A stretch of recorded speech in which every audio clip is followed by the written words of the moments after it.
Com o quórum regimental, declaro abertos os trabalhos e solicito ao senhor secretário que proceda à leitura da ata da última sessão. Ata da 13ª sessão ordinária realizada em 7 de maio de 2013, presidente, senhor ministro Marco Aurélio, ausente cadamente, senhor ministro Maurício Corrêa, procurador-geral da República, doutor Geraldo Brindeiro, pregoado seguintes processos: agravo regimental em reclamação, embargos, declaração e recurso extraordinário, questões de ordem, embargos, divergência, recurso extraordinário, habeas corpus e inquérito. Em discussão a ata, sem observações, declaro aprovada.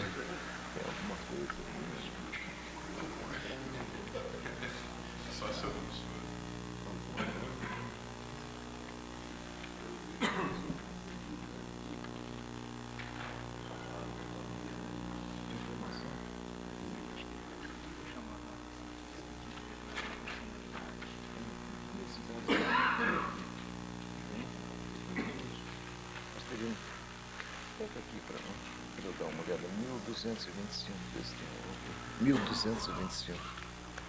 25 e 27 também. É?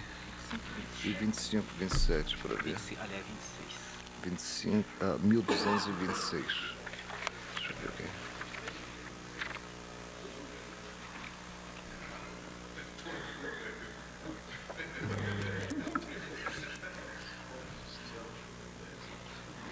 Não, esse aqui nós podemos jogar. Podemos jogar. Eu vou 1225. Podia ter notado que tinha que declarar. Não há. Não há. O senhor lê até o relatório. É. Não. Tinha que declarar. Peraí, não. Não. Eu acho que não. Peraí, deixa eu ver. Não.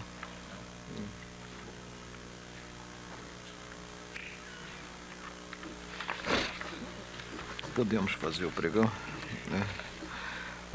Chamo para julgamento a reclamação da qual sou relator, 1225. Reclamantes Jossi Gomes de Almeida e outros, reclamado Tribunal de Justiça do Tocantins. A hipótese é conhecida do plenário e no dia de ontem julgamos um caso semelhante. Diz respeito à ausência de referendo da liminar do relator pelo colegiado, liminar em mandado de segurança, e articulação na reclamação de usurpação da competência do Supremo Tribunal Federal, do presidente do Supremo Tribunal Federal, considerado o disposto no artigo 4º da Lei 4.348/64. Tenho voto sobre a matéria, sendo que, nesse caso, o ministro Carlos Veloso indeferiu na reclamação a liminar, né? Folha 138, e já agora, na esteira do pronunciamento de Sua Excelência, estou julgando improcedente o pedido formulado. Não havendo divergência, é a proclamação julgado improcedente o pedido formulado na reclamação.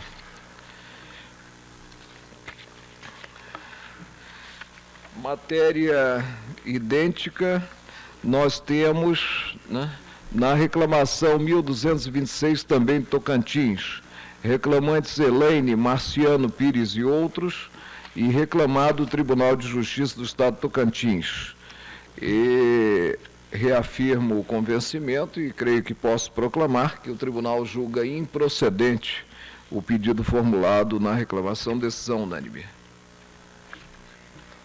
Vamos ver se encontra mais alguma coisa.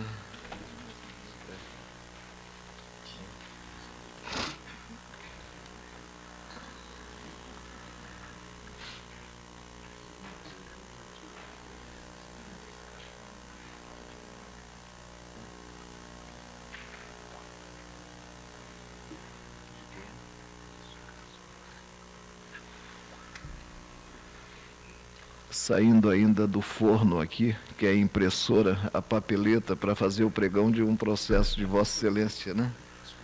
Estamos à cata de processos que possam ser julgados com o quórum que temos hoje, né? Torçamos para a aprovação célere, né, dos futuros ministros da Casa e posse de Suas Excelências. Ministro Carlos Veloso, agravo nos embargos de divergência no recurso extraordinário 195.586. Agravante Fundação de Seguridade Social do Banco Econômico S.A., ECOS. E agravada União. Senhor presidente, agravo regimental com pedido de reconsideração interposto pela Fundação de Seguridade Social do Banco Econômico da decisão de Folhas que negou seguimento aos embargos de divergência ante a deserção por não ter sido providenciado preparo no ato da interposição do recurso. Sustenta agravante, em síntese, a. Descumprimento da lei por parte da Secretaria deste Supremo Tribunal e não pelo embargante, dado que aquela o impediu de observar a lei nova, pois aplicava o regimento interno, sendo certo que este impedimento estaria comprovado pelo fato de a guia de recolhimento de custo ser confeccionada naquela época pela própria Secretaria e por haver despacho proferido pelo então relator, mediante o qual o embargante foi intimado a efetuar o preparo. Inexistência quando da interposição dos embargos, qualquer resolução que revogasse as resoluções pretéritas, a Lei 8.950, impossibilidade de embargante efetuar o preparo no momento da interposição, tendo em vista que os códigos de preenchimento da guia dados só passaram a constar a tabela de custo a partir da resolução 180, agravante pede ao final que seja conhecido e provido este agravo para que se considere inexistente a deserção. Determinei, em 7 de abril de 2003, que a Secretaria informasse sobre o que consta das razões do agravo, o que foi cumprido a folha 854. É o relatório, senhor presidente. Como vota Vossa Excelência? Senhor presidente, eu transcrevo a adição agravada que se firma em vários precedentes deste plenário.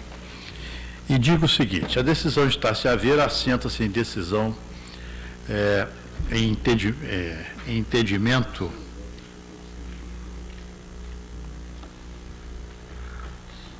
do Supremo Tribunal Federal pelo seu plenário.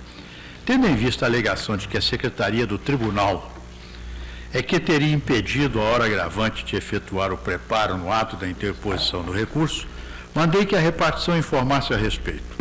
Vieram então para os autos a informação de as informações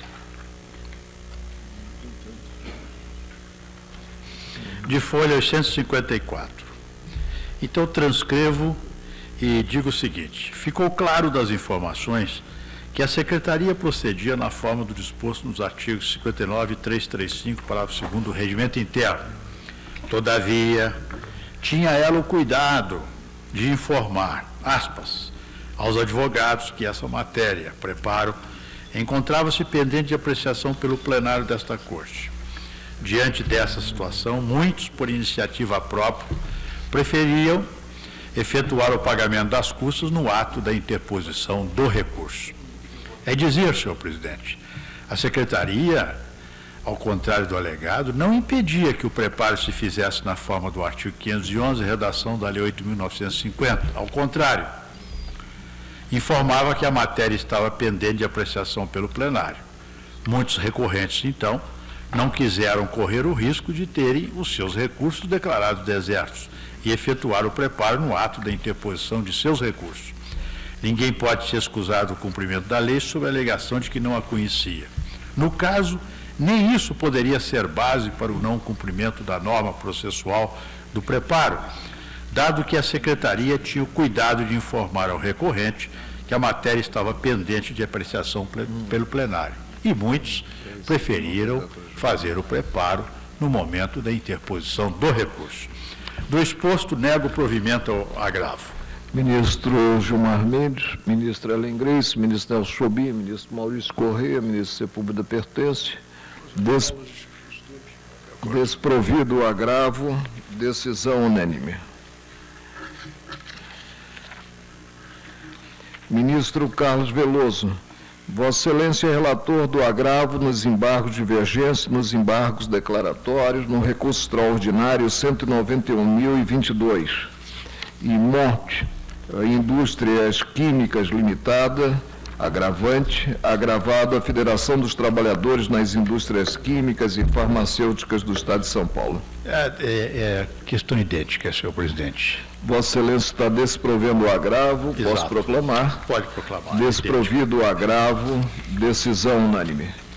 Ministro Carlos Veloso, Vossa Excelência ainda é relator dos embargos declaratórios no recurso extraordinário 210.876, embargante Estado do Rio Grande do Sul, embargado Marco Polo S.A. Carrocerias e Ônibus. Mas se Vossa Excelência, antes desse, pudesse chamar o 160.438, agravo regimental, que também é idêntico aos anteriores. 160.438. Vamos buscar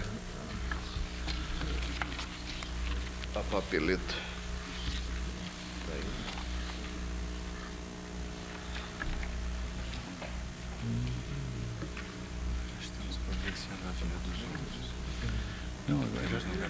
Cancelado o pregão dos embargos declaratórios no recurso extraordinário 210.876.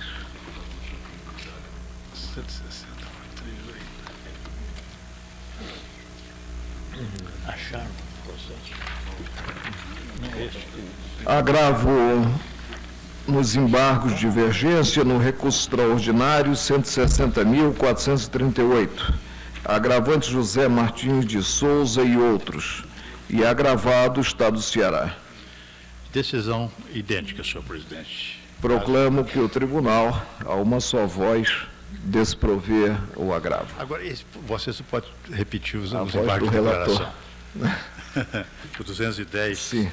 87. E chamo para julgamento os embargos declaratórios no recurso extraordinário 210.876, embargante Estado do Rio Grande do Sul, embargado Marco Polo S.A. Carrocerias e Ônibus. Senhor presidente, trata-se de embargos de declaração opostos pelo Estado do Rio Grande do Sul de acórdão assim emendado. Recurso extraordinário de trânsito, trancamento de recurso extraordinário calcado nas alíneas A e C do inciso 3º do artigo 102 da Constituição Federal, implica usurpação da competência do Supremo Tribunal, apreciação do tema de fundo ante o provimento de agravo. ICMS, base de incidência, correção, venda para entrega futura, operação versus fato gerador. A consideração do tributo a partir do valor do negócio jurídico atualizado na data da saída da mercadoria do estabelecimento, além de alimentar a nefasta cultura inflacionária, discrepa da ordem natural das coisas, resultando em indevido acréscimo ao total da operação, porque não querido pelas partes e em violência ao princípio da não cumulatividade. O figurino constitucional do tributo impõe como base de cálculo o montante da operação relativa à circulação da mercadoria, a quantia recebida pelo vendedor. Aliás, o relator foi Vossa Excelência, senhor presidente. Sim. Sustenta o embargante preliminarmente o não conhecimento do recurso extraordinário, dado que o exame da questão referente à atualização monetária dos créditos tributários portaria antes na análise de normas infraconstitucionais. Nesse sentido, o julgamento do AI 290-136. A ausência de debate prévio da questão, concernente à alegação de que o Estado recorrido não possui lei que legitime a atualização monetária da base de cálculo do imposto, previsto apenas em decreto estadual, estando por isso maculado o princípio da estrita legalidade, o que torna inadmissível o RE ante o óbice da súmula 282. No mérito alega a ocorrência de omissão, dado que o acórdão recorrido não se manifestou sobre a situação de estabilidade financeira quando o juizamento da presente ação, nem sobre os ajustes feitos do sistema tributário, para adequá-lo às circunstâncias daquele momento. Ademais, a decisão embargada incorreu em contradição ao impor a realidade atual ao julgamento de fatos que ocorreram no momento pretérito. Contradição na conclusão do acordo pela inconstitucionalidade do ajuste 1/91 do decreto estadual, uma vez que, por força do artigo 97, parágrafo 2º do Código Tributário Nacional, recepcionado pela Constituição Federal, artigo 34, parágrafo 5º da DCT, como lei complementar, prevê a atualização do valor monetário de base de cálculo. Além disso, a decisão embargada não se pronunciou acerca do argumento contido nas contrarrazões, no sentido de que o acordo do Tribunal de Justiça implementou a devida integração do artigo 1º, inciso 1, parágrafo 2º do Decreto de 406 e do artigo 97, parágrafo 2º do CTN. Contradição, visto que o acordo embargado confundiu definição de base de cálculo, consoante o artigo 146.2 da Constituição, mais a sua majoração real prevista no artigo 97, parágrafo 1º do CTN, com a simples atualização monetária dessa base de cálculo, contido no artigo 97, parágrafo 2º do Código Tributário Nacional. Contradição, dado que o acordo recorrido parte da premissa de que a cobrança do fisco seja efetuada na saída da mercadoria, tal como fez o fisco estadual. Todavia, conclui que a atualização do valor da base de cálculo implica violação do princípio da não cumulatividade, certo que inexiste cumulação de tributo, porquanto no momento da implementação do negócio jurídico ainda não há ocorrência de fato tirador e, pois, não há imposição tributária. Instado a se manifestar, a folha 377, embargada em preliminar, sustenta o não cabimento dos embargos de declaração, dado que o embargante não pretende afastar obscuridade, suprimir omissão ou eliminar contradição. Na verdade, busca o reexame do mérito da decisão impugnada. Pede ainda no mérito a rejeição dos embargos de declaração, uma vez que o hora recorrente não comprovou a ocorrência dos vícios elencados. É o relatório, senhor presidente. Como vota Vossa Meu Excelência? voto é muito simples, senhor presidente. Eu digo que não há, na verdade, os embargos de declaração têm pressupostos certos, CPC 535 e 2, pressupostos esses que inocorrem no caso. Aqui os embargos têm caráter de infringentes e refletem simplesmente o inconformismo do embargante com o que foi decidido, pretendendo então um novo julgamento da causa, o que não é possível em sede de embargos de declaração. Inocorre, no caso dos pressupostos dos embargos de declaração, motivo por que os rejeito. É aquela hipótese da venda de mercadoria para entrega futura e a pretensão do Estado de atualizar o preço, né? O valor do negócio jurídico, né? Verdade. E nós entendemos que não poderia acordo haver. extenso.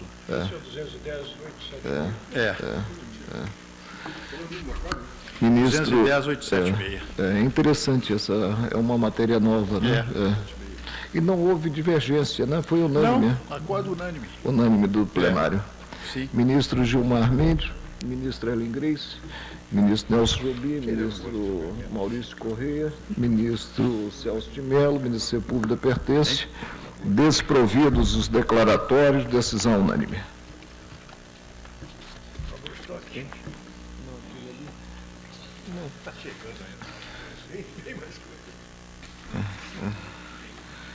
Ministro Maurício Correia, Vossa Excelência é relator da ação direta de inconstitucionalidade 2795, requerente Partido Trabalhista Brasileiro, PTB, e requerido Presidente da República. Partido Trabalhista Brasileiro, PTB, propõe ação direta de inconstitucionalidade com pedido de medida liminar, tendo por objeto os incisos 14 e 10, aliás, 4 e 10 do artigo 1º e parágrafo 2º do artigo 7º, todos do Decreto Federal 4495, de 4 de dezembro de 2002, que concede indulto, comutação e dá outras providências. Eis o seu teor. É concedido indulto ao quarto, que a expressão é impugnada, condenado à pena privativa de liberdade, que até 25 de dezembro de 2002 tenha cumprido ininterruptamente 15 anos da pena, se não reincidente, ou 20 anos se reincidente. 10. Condenado que se encontre cumprindo pena no regime semiaberto e já tenha usufruído no mínimo de 5 saídas temporárias previstas no artigo 122, inciso 1º e 3º, combinado com o artigo 124, caput da Lei nº 7.210, de 11 de junho de 1984. E a redação do artigo 7 é o seguinte: os benefícios previstos neste decreto não alcançam os condenados e discrimina as exceções. E o parágrafo 2º, que é o parágrafo impugnado: aos condenados a pena privativa de liberdade, aplicada não superior a 4 anos, não se aplicam as restrições deste artigo, cumpridas, todavia, as demais exigências, artigo 1º, inciso 1º e artigo 3º, incisos 1º e 2º. Aduz requerente que a possibilidade de indulto a presos que tenham cumprido 15 ou 20 anos de pena revela-se contrário ao direito de todos à segurança prevista no artigo 6º da Constituição Federal, dado que a libertação de criminosa, que entre aspas, de larga perniciosidade, sem critério de maior densidade, vai de encontro aos interesses de toda a sociedade e tem por objetivo único o esvaziamento do sistema penitenciário. Afirma que a concessão do indulto aos que se encontram em regime semiaberto desconsidera a necessária progressividade na execução penal, colocando em risco, novamente, a segurança pública, que se refere ao caput do preceito constitucional mencionado. Também seria inconstitucional o artigo 7º, na medida em que seu parágrafo 2º possibilita a concessão do favor aos condenados por crimes hediondos de tortura, terrorismo e tráfico ilícito de entorpecentes e drogas afins, em afronta ao inciso 43 do artigo 5º e o artigo 6º, caput da Constituição. No período de férias, o ministro Ilmar Galvão, no exercício da presidência, ad referendo do plenário, deferiu, em parte, a medida cautelar para afirmar que a regra do parágrafo 2º do artigo 7º do edito em exame não se aplica aos crimes mencionados no inciso 43 do artigo 5º da Constituição de 88. O presidente da República encaminhou as informações elaboradas pela AGU, sustenta que o indulto é destinado a condenados que mereçam retornar ao convívio social, o que, em um modo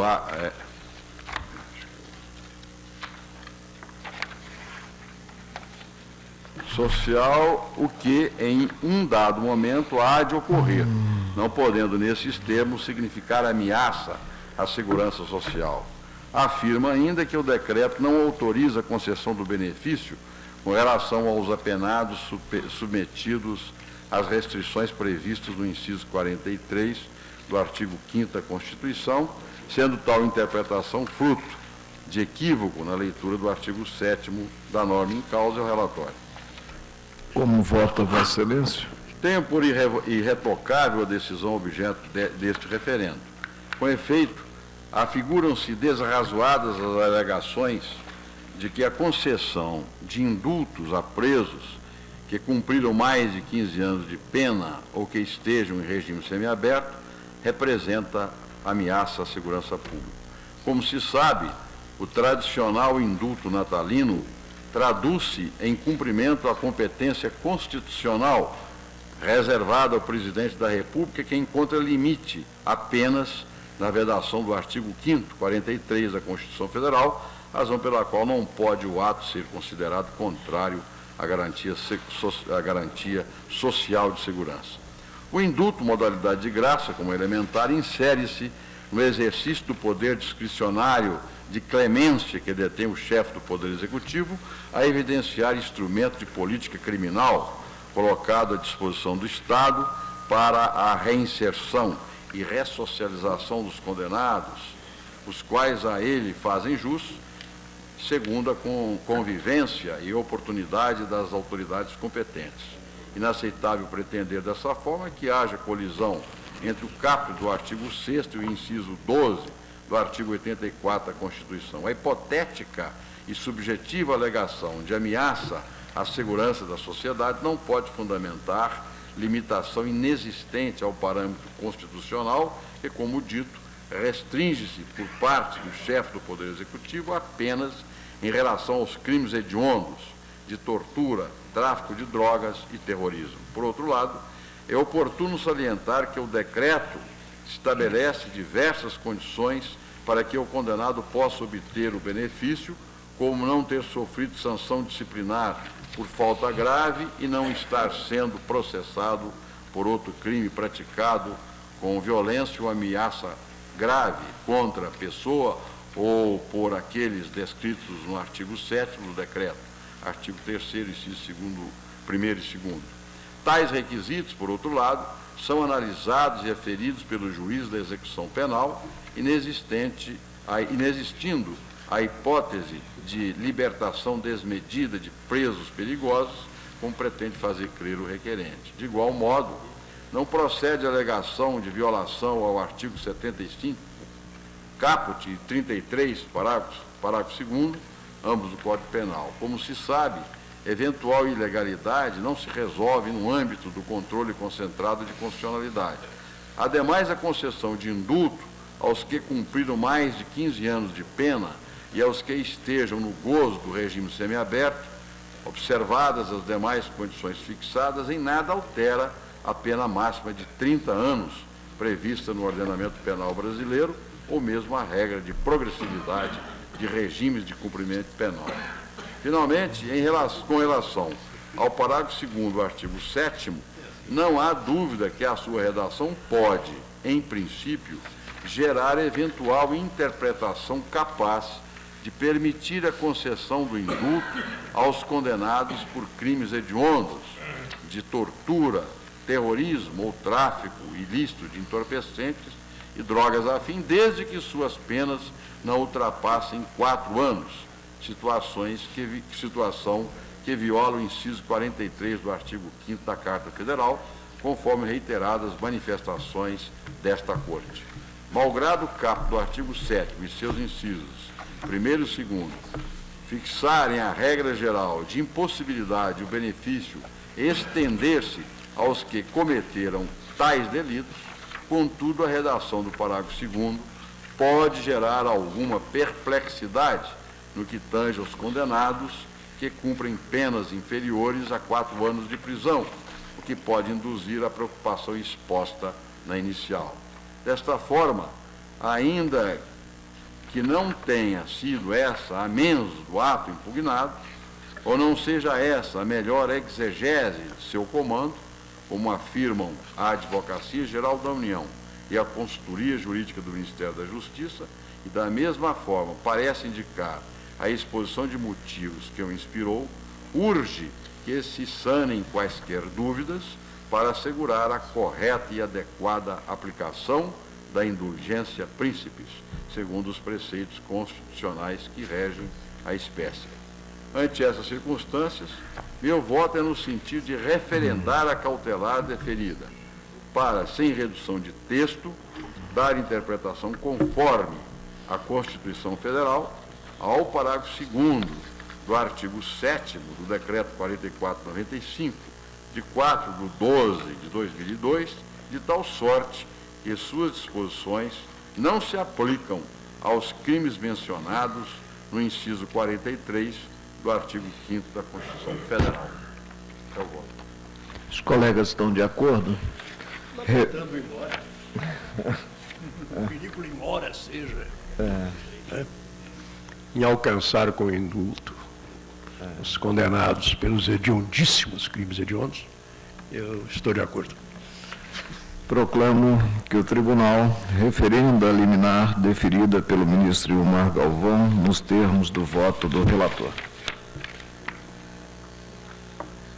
Ministro Gilmar Mendes, Vossa Excelência é relator da ação direta de inconstitucionalidade 2880, requerente à Associação dos Magistrados Brasileiros, AMB, requerida à Corregedoria Geral da Justiça do Tribunal de Justiça do Estado do Maranhão.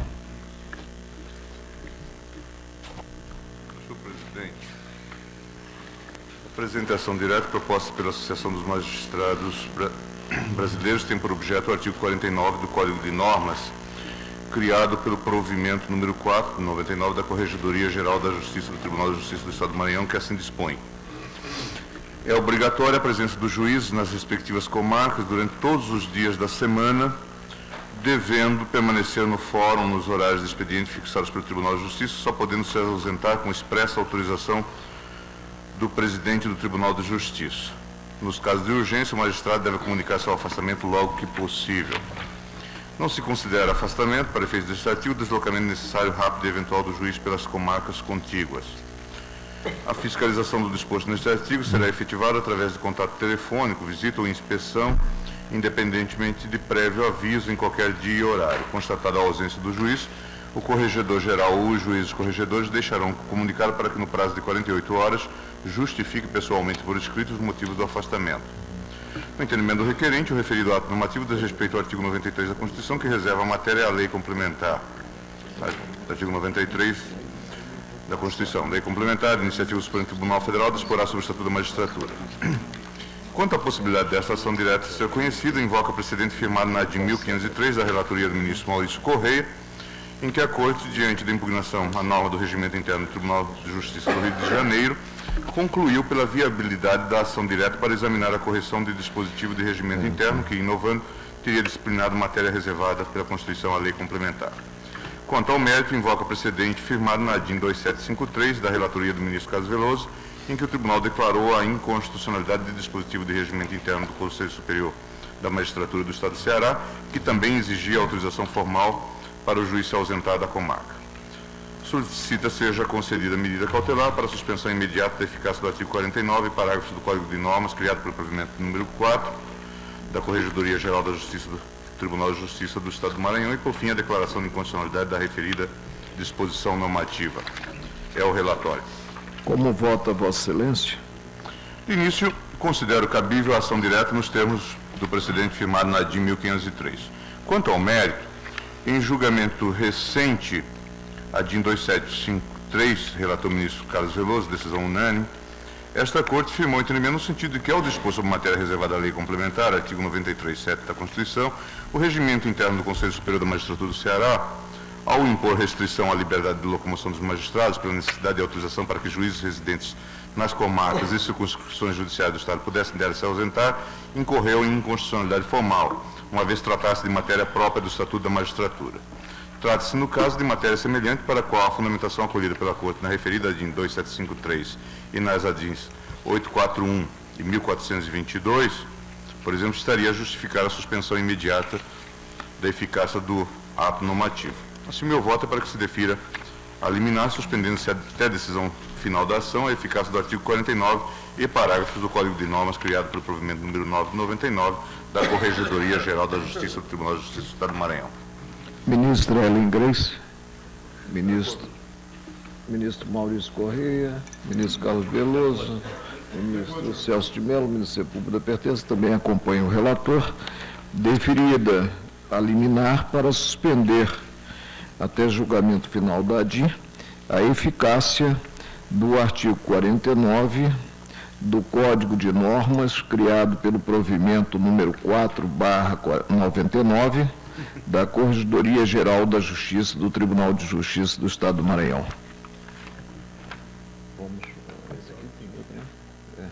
Esse aqui? Tem uma pauta dirigida com 305 processos e relacionei esses processos com os números respectivos, os requerentes e o requerido Estado de São Paulo. Descumprimento de precatório, pedido de intervenção no Estado. E passarei a relação ao secretário do Pleno, né? Creio que podemos dar os processos como apregoados, né? Desburocratizando, portanto, os trabalhos da Corte. Sim, sim. Proclamo, simplesmente repetindo as palavras do ministro Nelson Jobim, que o tribunal indefere os pedidos de intervenção, vencido o relator. Redigirá o ministro Gilmar Mendes. Deixa eu acabar de ver. 305. Veja, Vossa Excelência, ministro Nelson Jobim, veja, Vossa Excelência, que eu estou limpando o gabinete para proceder à entrega ao ministro Maurício Correia, né, no dia 5 de junho. Parabéns a Vossa Excelência. Ministro Carlos Veloso. Eu vou só avisar o restante. Vossa Excelência é relator do agravo nos embargos de divergência no recurso extraordinário 191.018. Agravantes Marlene Lima de Oliveira e outros, e agravado Distrito Federal. Senhor presidente, a questão do preparo é absolutamente igual ao que julgamos, por exemplo, ao 191.022. Vossa Excelência está desprovendo, portanto, o agravo. Exatamente. Presidente. A divergência, não haver divergência, desprovido o agravo, decisão unânime. Ministro Carlos Veloso, Vossa Excelência é relator dos embargos declaratórios nos embargos de divergência no recurso extraordinário 198.720. Embargantes Ireno Patrícia e outros, e embargado Estado de São Paulo. Também igual, senhor presidente. Agora, aqui são embargos declaratórios, porque... Suspendi esse, então, presidente. Estou vendo sim, aqui sim. que é embargo de declaração aqui.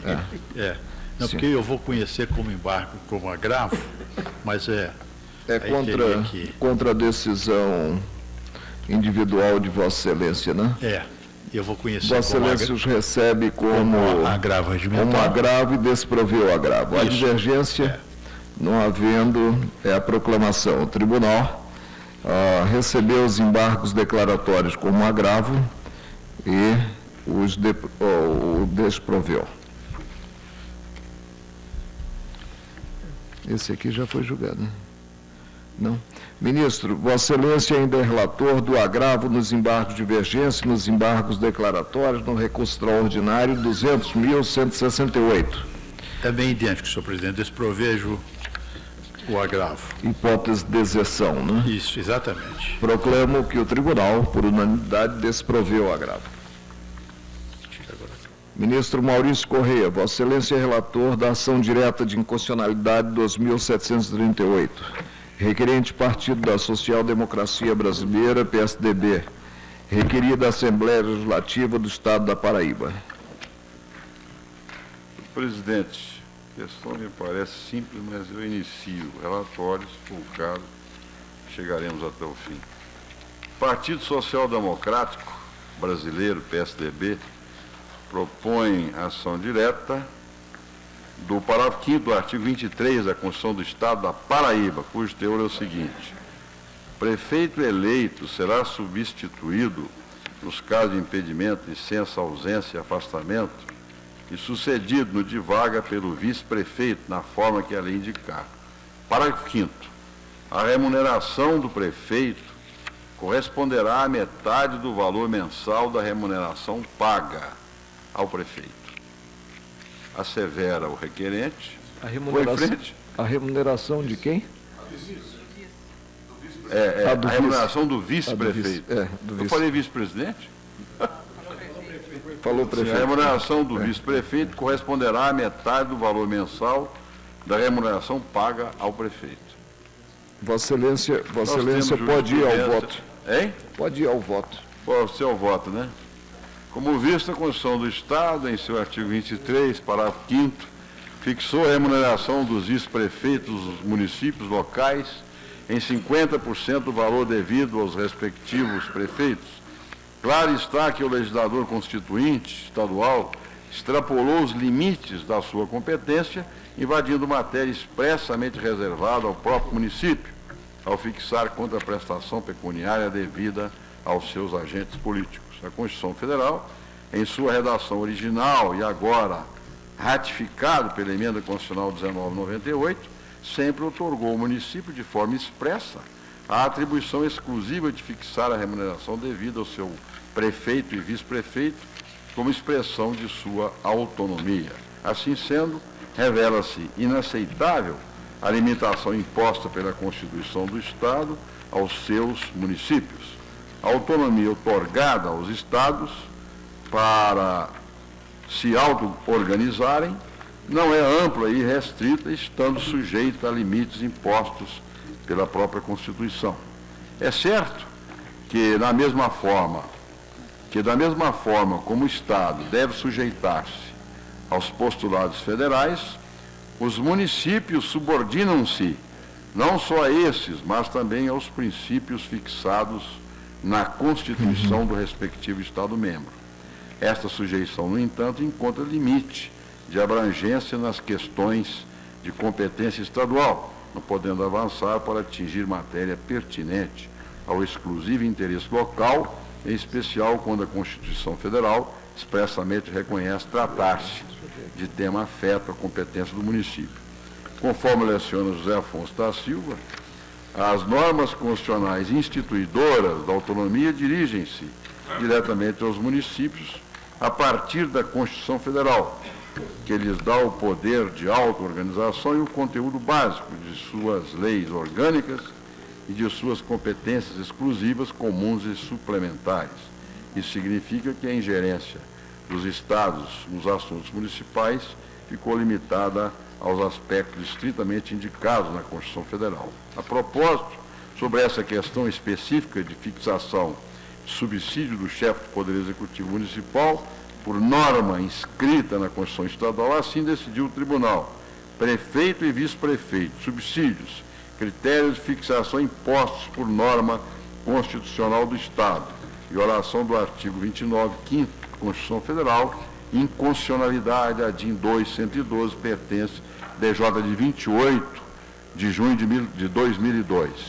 Registro, ademais, que mesmo que fosse possível ultrapassar essa questão da autonomia e competência do município, observe que o dispositivo impugnado estabelecia uma vinculação entre a remuneração do prefeito e do vice-prefeito, de forma que, aumentada a primeira, automaticamente a segunda teria idêntico acréscimo.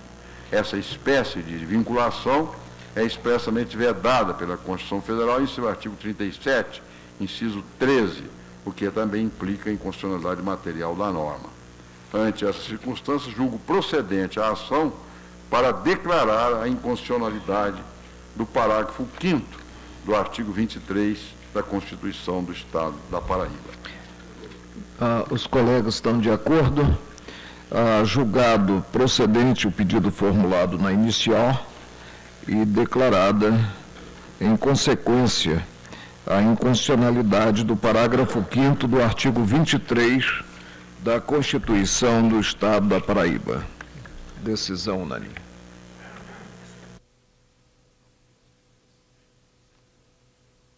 Ministra Ellen Grace, Vossa Excelência é relatora da ação direta de inconstitucionalidade 2.396, requerente governador do Estado de Goiás, requeridos Assembleia e governador do Estado de Mato Grosso do Sul. Senhor presidente, na ocasião do julgamento do pedido de medida liminar, assim expus o caso trazido na inicial desta ação direta de inconstitucionalidade. Eu indago aos colegas se é necessária a leitura de todo esse relatório que foi distribuído. Nós temos da bancada, ministra. Pode resumir o seu relatório? É a questão do amianto e a disputa entre os estados de Mato Grosso do Sul e Goiás. Passo ao voto, então, senhor presidente. Rememorando inicialmente alguns aspectos técnicos a respeito da substância objeto da lei impugnada, participa aos eminentes colegas que, pelo nome genérico de amianto, se agregam minerais que se encontram em dois grupos distintos. O primeiro deles, formado pelos anfibólios, são silicatos de cálcio e ferro e ocorrem na natureza em associação a diversas rochas, mas não em grandes jazidas.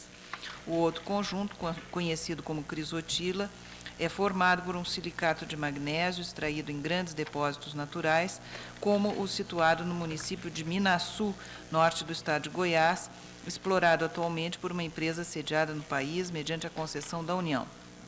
No Brasil, com esse material confeccionam-se em associação ao cimento, telhas corrugadas e caixas d'água, em associação a substâncias plásticas, pastilhas e lonas para freio de automóveis e outros manufaturados. Muito embora, como visto, o tipo do amianto aqui empregado não seja o anfibólio, que está proscrito, iniciativas legislativas de diversas unidades da Federação, semelhantes à que ora analisamos, têm, em nome da defesa da sanidade de sua população, estabelecido proibições ao uso e à comercialização de produtos que contenham em sua fabricação a fibra de crisotila. Afirmam os contrários à utilização da fibra mineral que os riscos à saúde são graves. Contrapõem os produtores e o governo de Goiás, estado onde se situa a terceira maior mina de crisotila do mundo, em franca produção, que a extração e a indústria de transformação já adotaram procedimentos que asseguram a qualidade do ar que seus empregados respiram, inocorrendo, portanto, risco de doenças relacionadas à atividade. Os produtos acabados, segundo eles, não apresentam qualquer risco em sua utilização, posto que as fibras não se apresentam livres, mas estão sempre incorporadas a algum material fixativo, o que reduz a zero a possibilidade de desprenderem-se na atmosfera. Conforme ressaltei no julgamento cautelar, não cabe a esta Corte dar a última palavra a respeito das propriedades técnico-científicas do elemento em questão e dos riscos de sua utilização para a saúde da população. Os estudos nesta seara prosseguem e suas conclusões deverão nortear as ações das autoridades sanitárias. O que nos compete verificar é a ocorrência de contraste inadmissível entre a lei em exame e o parâmetro constitucional. Quanto aos dispositivos constitucionais apontados pelo autor da presente ação direta, reafirmo a não ocorrência de violação destes por parte do diploma atacado. a lei cuja inconstitucionalidade é arguída não dispõe sobre direito civil, comercial, penal, processual, eleitoral, agrário, marítimo, aeronáutico, espacial ou do trabalho. Artigo 22, incisos 1 e 12 e artigo 25, parágrafo 1º. A legislação impugnada tampouco interfere ou dispõe sobre matéria reservada à competência privativa da União de legislar sobre jazidas, minas, outros recursos minerais ou metalurgia. Não se refere à extração dos minerais cuja comercialização ou utilização proíbe. Logo, sob esse prisma, a Lei 2.210 do Estado do Mato Grosso do Sul não merece censura. Por igual, não vislumbra ofensa ao artigo 170, caput, inciso 2 e 4 da Carta Política, posto que os princípios ali contidos não são aplicáveis isoladamente, mas se balançam e se conjugam para assegurar a ordem econômica que assegure a todos a existência digna, conforme os ditames da Justiça Social. Mantenho ainda o afastamento da alegação de agressão aos artigos 1º e 18 da Constituição Federal, posto que a legislação impugnada não tem a força de pôr em risco a autonomia estadual em que se funda a República, nem de atentar contra o princípio federativo. Seria este o tipo de alegação genérica que a jurisprudência da Casa, antes mesmo do regramento inaugurado com a Lei 9.868, de 99, já rejeitava como insuficiente à caracterização do vício de inconstitucionalidade. Nem no disposto pelo artigo 5º, caput, incisos 2º e 54, encontraria a lei sul-mato-grossense obstáculo à sua plena vigência, posto que não dispõe sobre qualquer forma de despojamento de propriedade ou de liberdade, independentemente do devido processo legal. Entretanto, sendo possível a este Supremo Tribunal, pelos fatos narrados na inicial, verificar a ocorrência de agressão a outros dispositivos constitucionais que não os indicados na inicial, encontro inconsistência do texto da legislação estadual com a Constituição ao analisá-lo sob a ótica da repartição das competências legislativas, tal como definida nos artigos 22 e 24 da Carta Maior. É que, ao determinar a proibição de fabricação, ingresso, comercialização e estocagem de amianto ou de produtos à base de amianto destinados à construção civil, o Estado do Mato Grosso do Sul excedeu a margem de competência concorrente que lhe é assegurada para legislar sobre produção e consumo, artigo 24, inciso 5º, proteção ao meio ambiente e controle da poluição, artigo 24, inciso 6º, e proteção e defesa da saúde, artigo 24, inciso 12. Segundo a conclusão exposta no exame do pedido liminar, respaldada pela melhor doutrina, o espaço de possibilidade de regramento pela legislação estadual, em casos de competência concorrente, abre-se, primeiro, toda vez que não haja legislação federal, quando então, mesmo sobre princípios gerais, poderá a legislação estadual dispor, e segundo, quando existente legislação federal que fixe os princípios gerais, caiba complementação ou suplementação para o preenchimento de lacunas para aquilo que não corresponda à generalidade, ou ainda para a definição de peculiaridades regionais. No caso concreto, lei federal que fixe princípios gerais para a produção e comercialização de amianto já existe. A Lei 9.055 de 95 promove o banimento dos anfibólios e dos produtos que os incorporem, no seu artigo 1º, inciso 1º.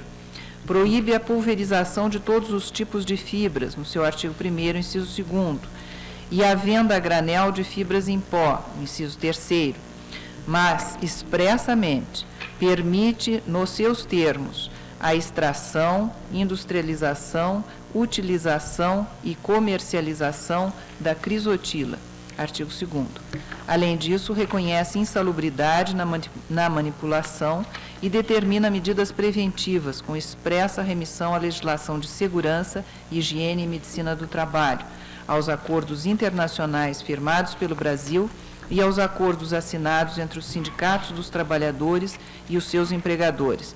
É o que diz o artigo 3º, nos seus parágrafos 2º e 3º, também o artigo 4º e o artigo 5º no seu parágrafo único, o artigo 6º, o artigo 7º, nos seus parágrafos 1º e 2º, e o artigo 8º. Determina esta lei o prosseguimento mediante linha especial de financiamento dos órgãos governamentais responsáveis pelo fomento à pesquisa científica e tecnológica, das pesquisas científicas e tecnológicas, no sentido da utilização sem riscos à saúde humana do asbesto-amianto na variedade crisotila, artigo 9º, parágrafo único. Cuida das condições do transporte deste mineral e das responsabilidades por tal transporte. E, por último, encaminha ao Ministério Público Federal as ocorrências de descumprimento. Como se vê, a Lei 9.055 de 95 dispôs extensamente sobre todos os aspectos que dizem respeito à produção e aproveitamento industrial, transporte e comercialização do amianto crisotila. A legislação impugnada foge, e muito, do que corresponde à legislação suplementar, da qual se espera que preencha vazios ou lacunas deixados pela legislação federal, não que venha a dispor em diametral objeção a esta. É essa a compreensão que o Tribunal tem manifestado quando se defronta com hipóteses de competência legislativa concorrente. Dentre as decisões precedentes desta Casa, destaco a ADIM 903 de Minas Gerais, medida cautelar, de que foi relator o eminente ministro Celso de Mello, na qual o Tribunal entendeu que, reconhecida a competência legislativa concorrente entre a União, os Estados e o Distrito Federal, para dispor sobre a proteção e integração social das pessoas portadoras de deficiência e, enquanto não sobrevier a legislação de caráter nacional, é de se admitir a existência de um espaço aberto à livre atuação normativa do Estado-membro, do que decorre a legitimidade do exercício, por essa unidade federada, da faculdade jurídica que lhe outorga o artigo 24, parágrafo 3º da Carta Política. Por igual, na ADIM 1980, também medida cautelar, também de relatoria do eminente ministro Celso de Mello, analisada a legislação editada por aquela unidade da Federação, no caso o Paraná, que assegurava ao consumidor o direito de obter informações sobre natureza, procedência e qualidade dos produtos combustíveis, o Tribunal recusou a cautelar ao fundamento de que, no caso, a lei impugnada preenchera tão somente a esfera de competência suplementar garantida aos Estados, sem, porém, invadir a que se reserva à União Federal. Fixadas estas premissas, concluo por reconhecer na Lei 2.210 de 2001 do Mato Grosso do Sul vício de inconstitucionalidade formal por invasão da competência legislativa da União para legislar sobre normas gerais que digam respeito à produção e consumo, à proteção do meio ambiente, controle da poluição e à proteção e defesa da saúde, e ainda por exacerbação da competência legislativa suplementar prevista no parágrafo 2º do mesmo artigo 24 da Constituição Federal.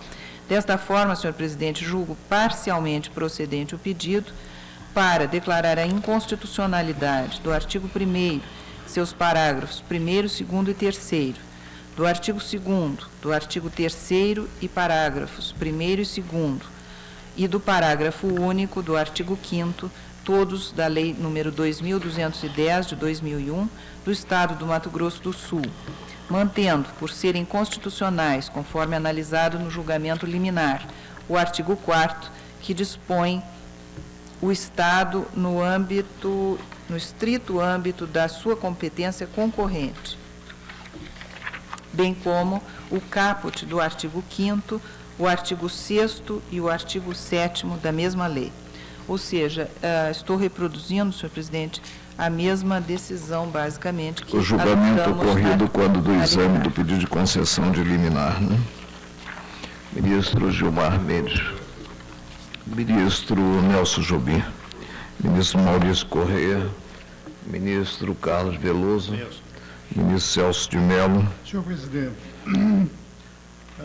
a questão suscitada pela edição da lei do Estado de Mato Grosso do Sul é realmente uma questão da maior importância, especialmente se considerarmos os compromissos internacionais assumidos pelo Estado brasileiro e por outros estados integrantes da comunidade internacional no que diz respeito ao combate e à verdadeira proscrição de atos de comercialização de substâncias minerais que constituem o amianto, o asbesto, de certa maneira, respondendo agora, já no final do século XX, a uma preocupação que o próprio Émile Zola, na sua obra Germinal, havia exposto com extrema maestria.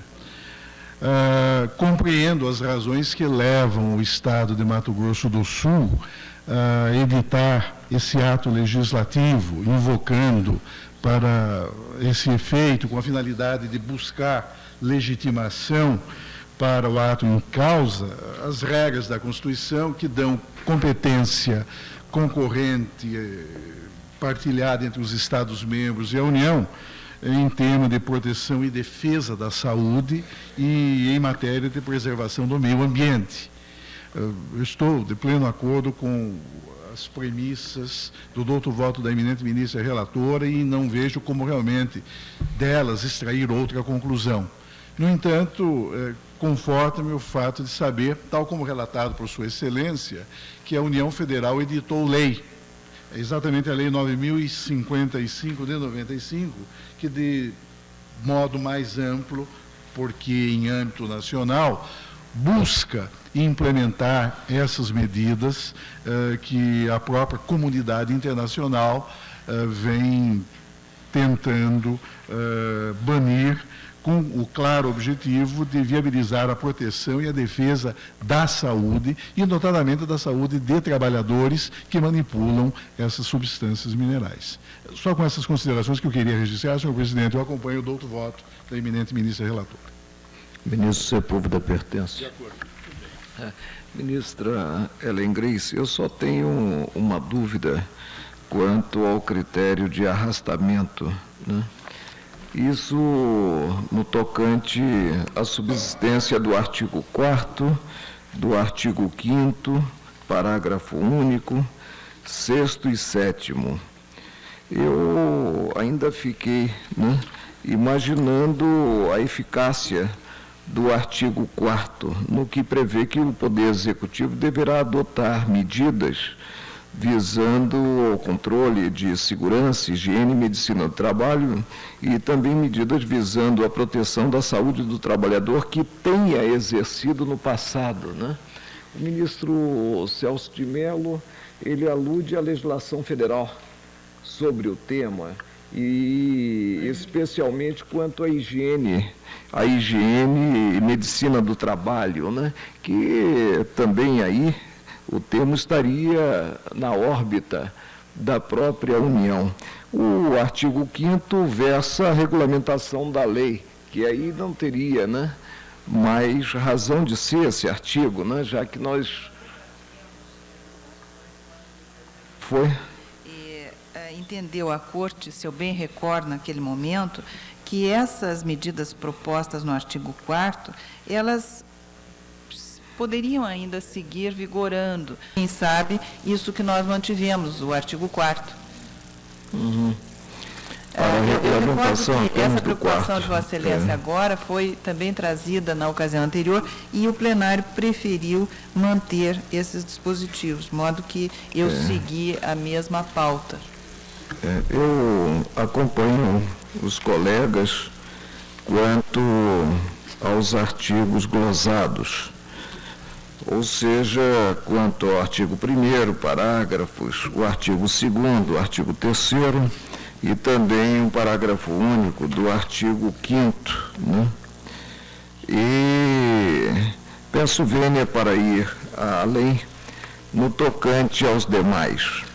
Entendo que os demais estão umbilicalmente ligados a eles e que o mesmo móvel que leva a Corte a fulminar os dispositivos mencionados pela relatora, né, serve de base à conclusão também do vício formal quanto ao artigo 4º. Legisla sobre segurança, higiene e medicina do trabalho a União e não o Estado-membro.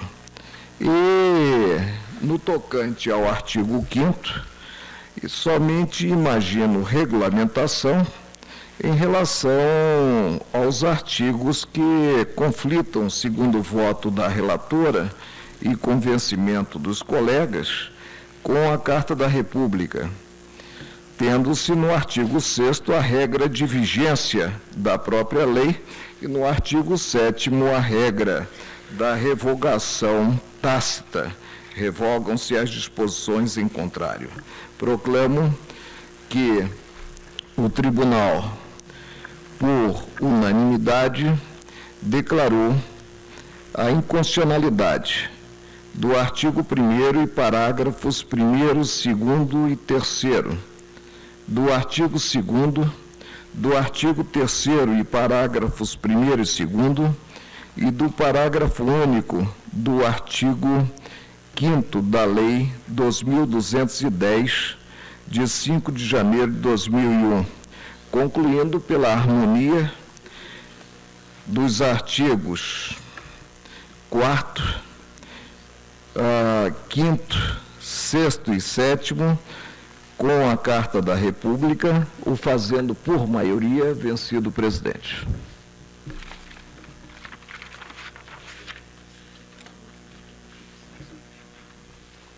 Ministro Maurício Corrêa. Esse? Deve ser a mesma, né? É, a mesma matéria, né? A ação direta de inconstitucionalidade 2656, requerente governador do Estado de Goiás, requeridos governador e Assembleia Legislativa do Estado de São Paulo. O presidente, foi distribuído o relatório e a lei do Estado de São Paulo, no caso,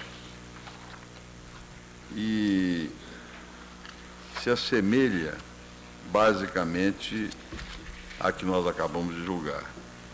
Os fundamentos são os mesmos, eu me dispenso de fazer a leitura do relatório e concluo também, aqui, no caso específico, pelo deferimento parcial. Estou excluindo, senhor presidente, o artigo 8º, e digo assim: finalmente, com relação ao artigo 8º, não vislumbro qualquer razão para declarar a sua inconstitucionalidade, uma vez julgados procedentes nesta sentada, e já estou partindo do pressuposto que serão declarados inconstitucionais.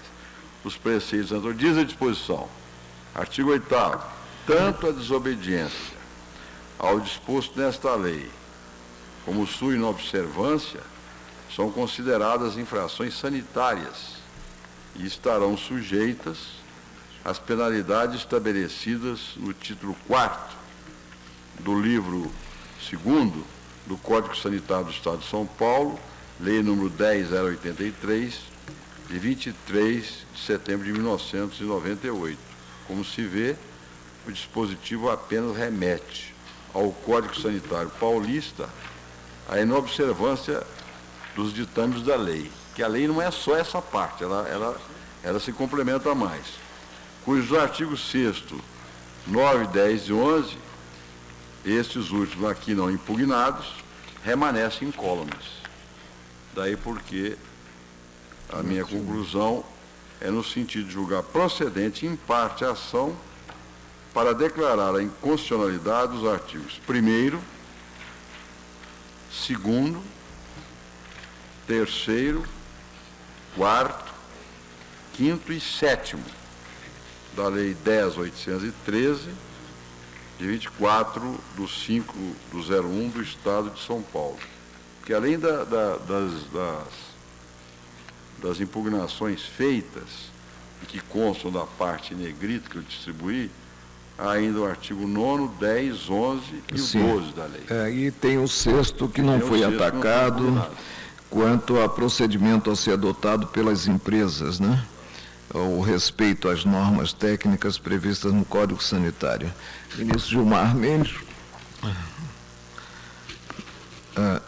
Agora, ministro, Vossa Excelência está julgando integralmente procedente o pedido. O pedido só ataca esses dispositivos ou ataca? O oitavo julga improcedente. Né? Então, é procedência parcial. Ministro Ellen Grace, ministro Nelson Jobim, ministro Carlos Veloso, ministro Celso de Mello, ministro Sepúlveda Pertence. Na espécie, acompanho também o nobre ministro relator, tendo em conta a ausência de ataque ao artigo 6º da lei em análise. Proclamo que o tribunal, por unanimidade, julga parcialmente procedente o pedido formulado para declarar a inconstitucionalidade dos artigos 1º, 2º, 3º, 4º, 5º e 7º, não é, ministro? O último é o 7º, né? É isso mesmo. 7º da Lei 10.813, de 24 de maio de 2001, do Estado de São Paulo, assentando a harmonia com a Carta da República do artigo 8º. Ministro Gilmar Mendes, Vossa Excelência é relator da ação direta de inconstitucionalidade 922, requerente Procurador-Geral da República, requerido Eugênio Osvaldo Grandinetti. É isso? Pela papeleta. Quem será Eugênio Osvaldo Grandinetti? Tribunal de Justiça de Goiás. Legislador desconhecido? Isso Vamos ouvir tribunal, o é a relator. resolução do Tribunal de Justiça de Goiás. Ah, sim. Isso deve ser erro de autuação. Deve ser Tribunal de Justiça, né?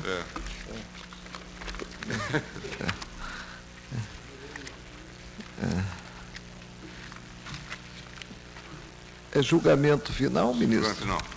Não, é liminar? Porque se for julgamento final, nós teríamos que corrigir a autuação, né? Tendo em conta a pauta. É julgamento final, senhor presidente. É final. É a resolução número 28. Aí temos que corrigir. Aí precisamos corrigir. Teria que fazer É preferível, né? É preferível, Para né? marcharmos com segurança. Passou. Cancelado o pregão Tá certo. da ação direta de inconstitucionalidade 922. Deve, Ministro Gilmar Mendes, Vossa Excelência é relator da ação direta de inconstitucionalidade 2327, requerente governador do Estado de São Paulo e requerida Assembleia Legislativa do Estado de São Paulo.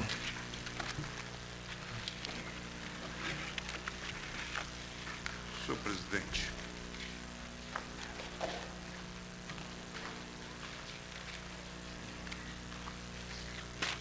Parecer da Procuradoria-Geral da República, da lavra do seu eminente titular, professor Geraldo Brindeiro, assim resume a controvérsia.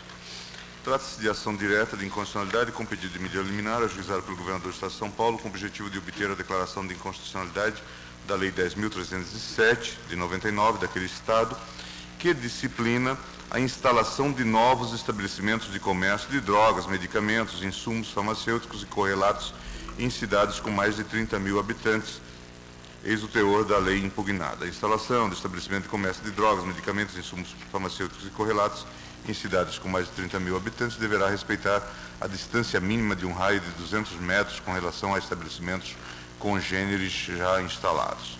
Consideram-se comércio de drogas, medicamentos, insumos farmacêuticos e correlatos para efeitos desta lei as drogas e as farmácias alopáticas, homeopáticas e de manipulação. Fica assegurado o direito adquirido a todos os estabelecimentos definidos no parágrafo único do artigo 1º que já estiverem legalmente instalados até a data da publicação desta lei. O direito adquirido continua assegurado ainda que os estabelecimentos venham a sofrer a alteração da razão social. Sustenta o requerente, em síntese, afronta os artigos 170, incisos 4 e 5, 30, inciso 1º, 18, cap. Todos da Constituição Federal, por considerar que as normas impugnadas interferem no direito de livre exercício da atividade comercial, prejudicam o consumidor, além da invasão da esfera de competência legislativa do município.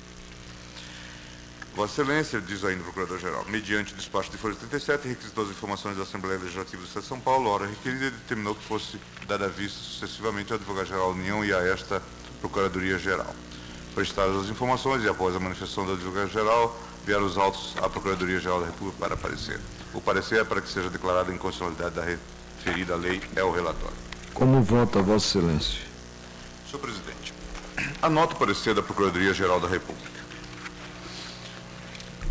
Sendo de interesse local as questões que dizem respeito com a localização de estabelecimentos comerciais, como no caso em que a lei estadual disciplina a distribuição de farmácias e drogarias na cidade do Estado de São Paulo com mais de 30 mil habitantes, evitando a concentração delas em determinado local, afronta o texto constitucional na medida em que trata de assuntos de interesse dos municípios.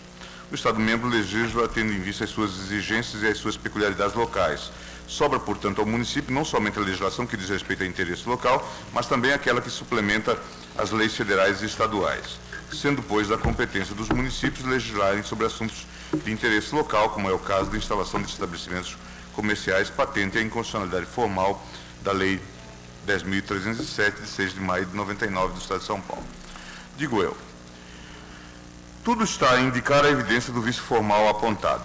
Ademais, o Supremo Tribunal Federal, no RS 193.749, da relatoria do ministro Carlos Veloso, assentou o entendimento segundo o qual seria inconstitucional a fixação de distância para a instalação de novas farmácias ou drogarias. Registra-se a propósito a orientação sintetizada na ementa do acordo. Recurso extraordinário, constitucional, Lei 10.991 do município de São Paulo. Fixação de distância para a instalação de novas farmácias ou drogarias. Inconstitucionalidade. A Constituição Federal assegura o livre exercício de qualquer atividade econômica, independentemente de autorização do poder público, salvo nos casos previstos em lei. Observância de distância mínima da farmácia ou drogaria existente para a instalação de novo estabelecimento no perímetro. Lei Municipal 10.991. Limitação geográfica que induz a concentração capitalista em detrimento do consumidor e implica cerceamento do exercício do princípio constitucional da livre concorrência, que é uma manifestação de liberdade de iniciativa econômica privada. Recurso extraordinário conhecido e provido. Assim, também, sob a perspectiva estritamente material, não há como preservar a lei impugnada. Apenas à guisa de referência no direito comparado, observa-se que o tema relativo à instalação de farmácia deu ensejo a uma clássica decisão da Corte Constitucional Alemã. Trata-se do chamado Apothekenurteil, o caso das farmácias, no qual se discutiu a legitimidade da lei do Estado da Baviera, que condicionava a instalação de novas farmácias a uma especial permissão da autoridade administrativa.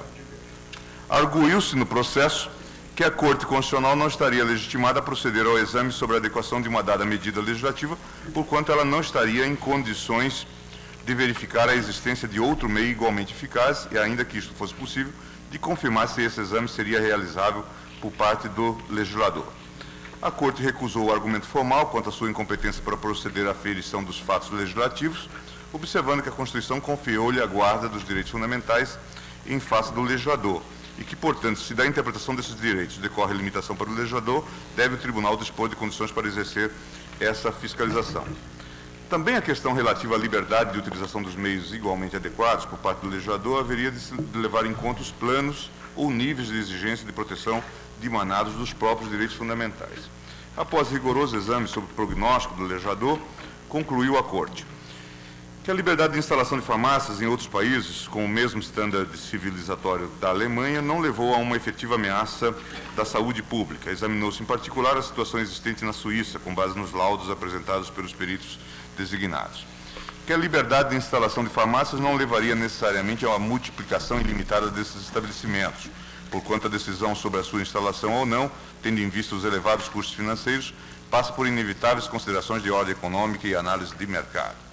Que o temor revelado pelo legislador quanto à eventual impossibilidade dos farmacêuticos cumprirem seus deveres legais em razão da queda de sua capacidade financeira revelava-se igualmente infundada, uma vez que uma decisão pessoal economicamente equivocada não poderia servir de base para a decisão legislativa em apreço. Ademais, a tendência revelada no sentido da superação do modelo de farmácia de fabricação pelo de simples entrega de produtos acabados reduz a responsabilidade do farmacêutico e aumenta o seu tempo livre.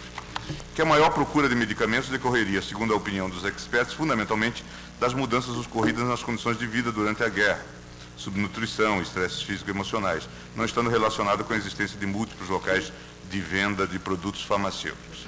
Assim, embora ressaltando que não poderia decidir sobre o sistema jurídico mais adequado para regular a matéria, concluiu o tribunal que o modelo adotado pelo Estado da Baviera revelava-se incompatível com a liberdade de exercício profissional estabelecida na lei fundamental. Resta evidente que, para afirmar a inconstitucionalidade do modelo legislativo consagrado, teve o tribunal que infirmar a prognose estabelecida pelo legislador quanto à possibilidade de uma multiplicação dos estabelecimentos farmacêuticos em razão da ausência de uma regulação restritiva. A manifesta inconsistência do prognóstico estabelecido pelo legislador ressaltava que a decisão adotada não protegia o interesse público, contendo, portanto, restrição incompatível com o livre exercício profissional.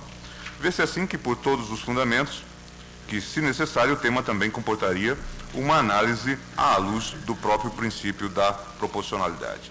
O meu voto, portanto, é pela procedência da... Vossa Excelência julga procedente, é julgamento definitivo, não é? Definitivo. Definitivo. Tá.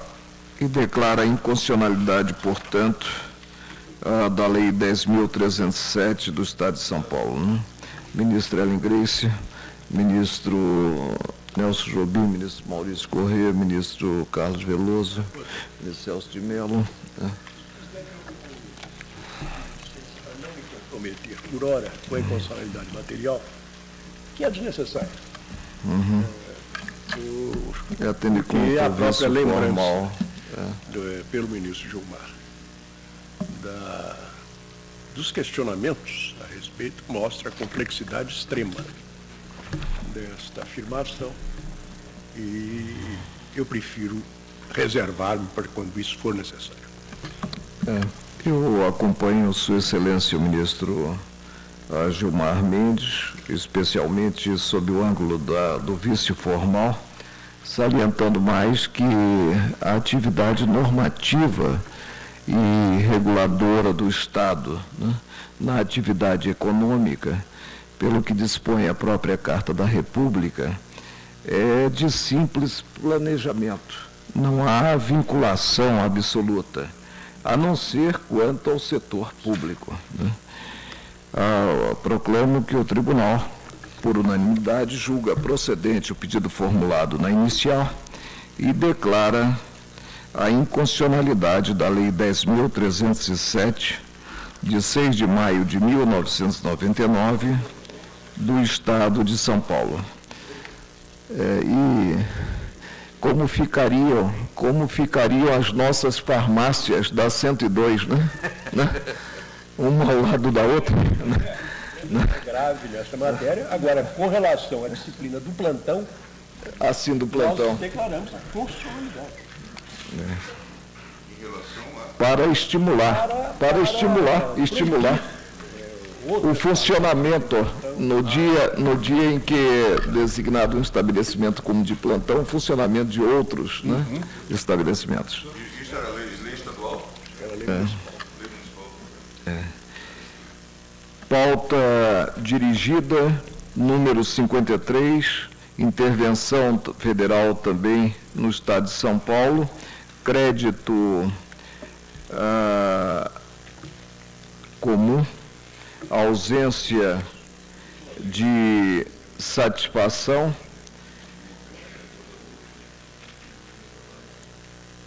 Eu procedo ao cancelamento do pregão que comecei a fazer. Né?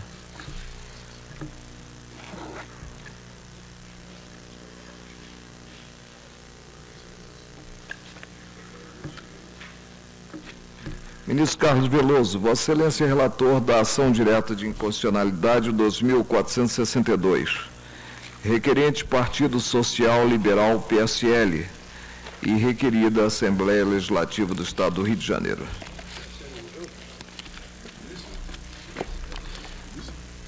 Ressuscitado o partido?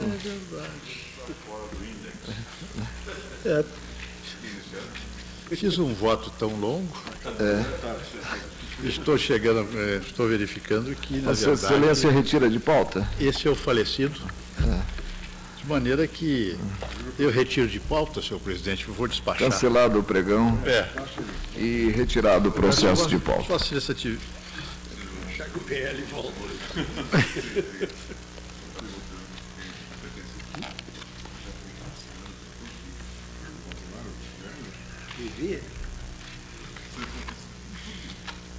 Ministro Carlos Veloso, Sim, presidente. em substituição. Ação direta de inconstitucionalidade 2665. Requerente governador do Estado de Santa Catarina e requerida Assembleia do referido Estado.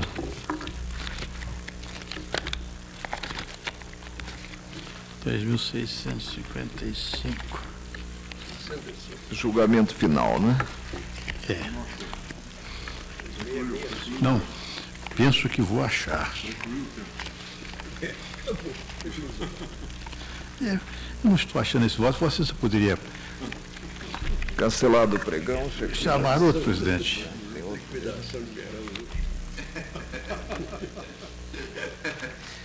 Ministro Carlos Veloso, ação direta de inconstitucionalidade 1624. 1624. Requerente Associação dos Notários e Registradores do Brasil e requeridos ao governador e Assembleia Legislativa do Estado de Minas Gerais.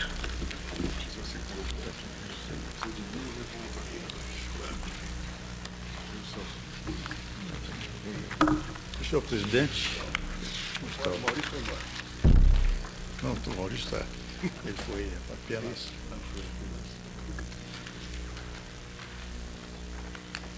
O relatório é o seguinte, senhor presidente. A Associação dos Notários, com fundamento no artigo 102, etc., propõe ação direta de inconstitucionalidade com pedido de suspensão cautelar da Lei 12.461, de 7 de abril de 1997, do Estado de Minas Gerais, que é isento do pagamento de emolumentos das entidades beneficentes de assistência social que especifica. Eu distribuí o relatório, senhor presidente. Indago se seria necessário, se os colegas querem que se Vossa faça a Excelência leitura. pode ir ao voto. Então, tem como feito o relatório, o meu voto é o seguinte, senhor presidente. A jurisprudência do Supremo Tribunal Federal é no sentido de que a taxa judiciária, as custas e os emolumentos forenses são espécies tributárias, classificando-se como taxas. Menciono, por exemplo, de Nadim, 1772, Minas Gerais, de que fui relator. Posta assim a questão é de ser julgado improcedente a ação. Há uma porque, tratando de um tributo estadual, a entidade política que detém competência para a instituição do tributo é que pode conceder a isenção deste, vedado à União fazê-lo. Constituição Federal, artigo 151, inciso 3º. É certo que à União, ao Estado-membro e ao Distrito Federal é conferida a competência para legislar concorrentemente sobre custas do serviço forense. Constituição 24, inciso 4º. No âmbito da legislação concorrente, entretanto, a competência da União limitar-se a estabelecer normas gerais. Artigo 24, parágrafo 1º. Certo que, inexistindo normas gerais, os Estados exercerão a competência legislativa plena para atender às suas peculiaridades. Artigo 24, parágrafo 3º. Certo, ademais, que a instituição de isenções de tributos não se inclui no âmbito de normas gerais. Tem-se, neste caso, uma questão específica. No julgamento da ADI, 1926, Pernambuco, relator o ministro Sepúlveda Pertence, assentou o Supremo Tribunal Federal. Item 4º da emenda. Custas do serviço forense, matéria de competência concorrente da União e dos Estados. Tom de restringir-se o âmbito da legislação federal ao estabelecimento de normas gerais cuja omissão não inibe os Estados, enquanto perdure, de exercer competência plena a respeito. Somente isso, portanto, é suficiente para ter como constitucionais os dispositivos legais apontados, como bem sustenta o ilustre Procurador-Geral da República, professor Brindeiro. Transcrevo, então, para documentar. Do exposto, senhor presidente, julga improcedente a ação e declara a constitucionalidade da Lei 12.461, confirmando de 7 de a abril, do Estado de Minas ótica Gerais. externada quando do exame do pedido de concessão de cautelar, né? Isso, presidente. Ministro Gilmar Mendes, os colegas estão de acordo, julgado improcedente o pedido formulado na inicial e declarada a constitucionalidade da Lei 12.461 de 97 do Estado de Minas Gerais. 1624. Ministro Maurício Corrêa, Vossa Excelência, relator da ação direta de inconstitucionalidade 2652, requerente à Associação Nacional dos Procuradores de Estado, ANAP, e requeridos presidentes da República e Congresso Nacional. A Associação Nacional dos Procuradores do Estado, ANAP, propõe ação direta do parágrafo único do artigo 14 do Código de Processo Civil, na redação dada pelo artigo 1º da Lei 10.358, eis o seu teor. Artigo 14. São deveres das partes de todos aqueles que, de qualquer forma, participam do processo. 5º. Cumprir com exatidão os provimentos mandamentais e não criar embaraços à efetivação de provimentos judiciais de natureza antecipatória ou final. Parágrafo único, e aqui a parte impugnada. Ressalvados os advogados que se sujeitam exclusivamente aos estatutos da OAB, vírgula, a violação do disposto no inciso 5º deste artigo constitui ato atentatório ao exercício da jurisdição, podendo o juiz, sem prejuízo das sanções criminais, civis e processuais cabíveis, aplicar ao responsável multa em montante a ser fixado de acordo com a gravidade da conduta e não superior a 20% do valor da causa, não sendo paga no prazo estabelecido, contado no trânsito em julgado da decisão final da causa, a multa será inscrita sempre como dívida ativa da União ou do Estado. Sustenta que tal dispositivo, da forma como redigido, faculta ao juiz aplicar multa aos advogados públicos, exatamente por não estarem sujeitos apenas aos estatutos da OAB, mas igualmente à respectiva lei que regulamenta a sua relação de trabalho com o Estado, assim em flagrante violação ao princípio da isonomia, apenas os advogados de particulares estariam imunes à sanção legal decorrente da inobservância da norma.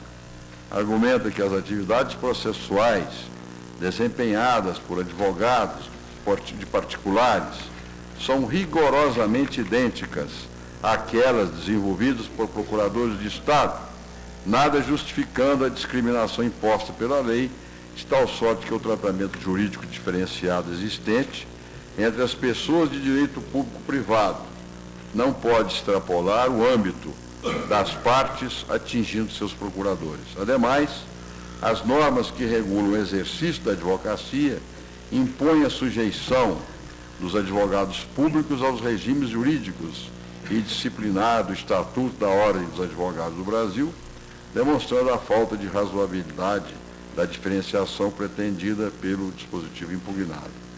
Pretende seja conferida interpretação conforme, sem redução de texto, à expressão ressalvados advogados que se sujeitam exclusivamente aos estatutos da OAB, com vistas a excluir de seu âmbito de incidência tanto os advogados de particulares como os que exercem a advocacia pública, promovendo desta forma a compatibilização do dispositivo com o ordenamento constitucional.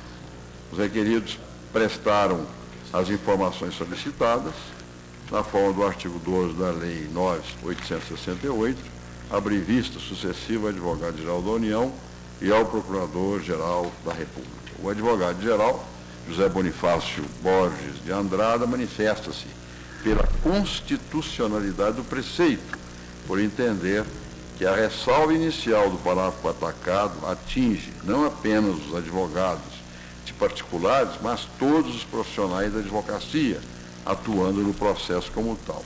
Reconhece, no entanto, que a redação vigente pode efetivamente ensejar uma exegese equivocada, razão pela qual entende plausível que esta Corte, aspas, esclareça o sentido da norma mediante interpretação conforme a Constituição. O professor Geraldo Brindeiro, ilustre Procurador-Geral da República, opina pela procedência da ação para declarar a inconstitucionalidade parcial do parágrafo 1 do artigo 14 do CPC, sem redução de texto, conferindo-lhe interpretação conforme, aqui entre aspas, a Constituição, para afastar a exegese que exclua os advogados públicos da ressalva contida nos referidos dispositivo legal. E ao relatório. Como vota Vossa Excelência? Reconheço inicialmente a legitimidade ativa da requerente, restando evidente no caso concreto presente o requisito da pertinência temática, conforme precedentes da Corte. A questão de fundo, ora trazida a debate, é no mínimo curiosa e bem demonstra o poder que tem uma vírgula em um texto, ou no caso concreto, a falta dela. Voltemos à letra da lei. Parágrafo único.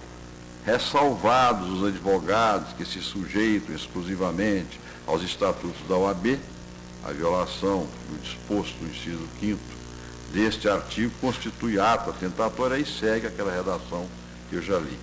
Com efeito, seria mesmo um absurdo concluir que o legislador tenha pretendido excluir da ressalva os advogados sujeitos a outros regimes jurídicos, além daquele instituído pelo Estatuto da OAB, como ocorre, por exemplo, com os profissionais da advocacia que a exercem na condição de servidores públicos. Embora submetidos à legislação específica que regula tal exercício, também devem observância ao regime próprio do ente público contratante. Nem por isso, entretanto, deixam de gozar das prerrogativas, direitos e deveres dos advogados, estando sujeitos à disciplina própria da profissão. Estatuto da OAB, artigos 3º, parágrafo 1º e também o artigo 18. Na verdade, afigura-se-me claro que a expressão que se sujeitam exclusivamente aos estatutos da OAB revela a intenção de justificar a razão pela qual a multa prevista no dispositivo não se aplica aos advogados. Contudo, a norma, que apresenta inequívoco cunho moralizador relacionado à conduta profissional das partes e de todos aqueles que participam do processo, estabeleceu em seu inciso 5º a obrigatoriedade de que todos cumpram as decisões judiciais sem criar embaraço. Previu, por outro lado, uma multa pela inobservância do preceito, sanção essa inaplicável aos advogados, por estarem estes submetidos no campo disciplinar apenas aos estatutos da OAB, com observância à garantia constitucional de inviolabilidade dos atos do advogado no exercício de sua profissão, que é o artigo 133 da Constituição. A expressão é, portanto, explicativa e, para que atinja tal finalidade, sem pairar dúvida, deveria estar entre vírgulas, em termos tais como ressalvados os advogados, os quais se sujeitam exclusivamente aos estatutos, a violação ao e segue. A ausência de pontuação, porém, deu ao texto uma acepção restritiva, de modo a permitir a compreensão objeto da preocupação da inicial, de que apenas os advogados de particulares é que se sujeitam ao Estatuto da OAB e que, por isso mesmo, estariam excluídos da penalidade. Por outro lado, entendimento em sentido contrário implicaria, aí sim, inconstitucionalidade do preceito em exame, por manifesta violação à isonomia e à garantia da inviolabilidade que também detém os advogados como um todo. No exercício das funções próprias da advocacia, inexiste diferenciação entre uns e outros, ao menos suficiente para justificar o discrímine. Neste contexto, para dissipar eventual dúvida a respeito, creio devam ser explicitados os limites do alcance da norma, para que se afaste qualquer interpretação equivocada no que tange ao seu real significado. Ante essas circunstâncias, julgo procedente a ação para conferir interpretação conforme à Constituição Federal, sem redução de texto, ao parágrafo único do artigo 14 do Código de Processo Civil, na redação dada pela Lei 10.358, de 27 de dezembro de 2001, para ficar claro que a ressalva contida na parte inicial do dispositivo alcança todos os advogados, com esse título atuando em juízo, independentemente de estarem sujeitos também a outros regimes jurídicos. É o voto. A diferença entre advogados do setor privado e do setor público está nos honorários, né, contratados. Né? Ministro Gilmar Mendes, né? Os privados, então, que deviam pagar a multa. Aí devia, pois é, devia ser o inverso. Né? Acompanhar o relator, o ministro ele, ministro Nelson Jobim, ministro Carlos Velão.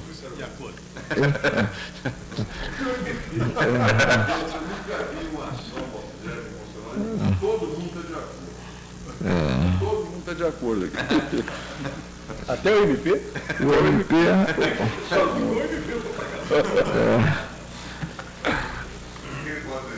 o MP é o defensor público, né? O defensor público. Defensor advogado. Está compreendido. Está compreendido. Ministro Celso de Vai pagar a multa.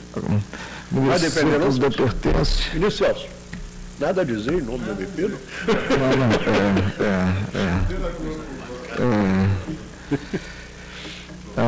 Proclamo que o tribunal Eu estou de acordo. Deixa Sim. a questão do MP para quando surgiu. ela surgir. O tribunal, por unanimidade, julga procedente. Na segunda turma, daqui a pouco, o delegado tem que pôr no bolso.